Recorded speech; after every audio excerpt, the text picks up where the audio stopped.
રહ્યા છો NN news. હું છું એન્કર અર્પિતા પટેલ. હવે જોઈએ અગત્યના સમાચાર.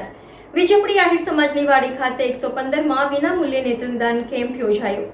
માધવ સેવા ટ્રસ્ટ વિજયપુરી દ્વારા આયોજિત નેત્રદાન કેમ્પ સુદર્શન નેત્રાલય અમરેલીના સહયોગથી વિનામૂલ્યે નેત્રદાન કેમ્પ યોજાયો હતો, જેમાં કેમ્પના મુખ્યદાતા ગાયત્રી વિદ્યાલય સ્કૂલ રહી હતી. આ કેમ્પમાં મોતિયો, ઝામર, વેલ, પરવાળા, ત્રાંસી આંખ, આંખની કીકી, પડદા તથા આંખના તમામ પ્રકારના રોગોની સારવાર કરવામાં આવી હતી. કેમ્પમાં ટાંકા વગરનું મોતિયાનું ઓપરેશન કરી નેત્રમણી વિનામૂલ્યે બેસાડી દેવામાં આવશે. મોતિયાના ઓપરેશનની જરૂરિયાતવાળા દર્દીઓને આવવા જવા, રહેવા, જમવા અને ચશ્મા સુદર્શન નેત્રાલય વ્યવસ્થા કરી આપશે. નજીક તથા દૂરના નંબરના ચશ્મા રાહત દરે બનાવી આપે છે. મુખ્ય આયોજક શ્રી માધવ સેવા ટ્રસ્ટ તથા શ્રી ગાયત્રી વિદ્યાલય વિજયપુરી રહ્યા હતા.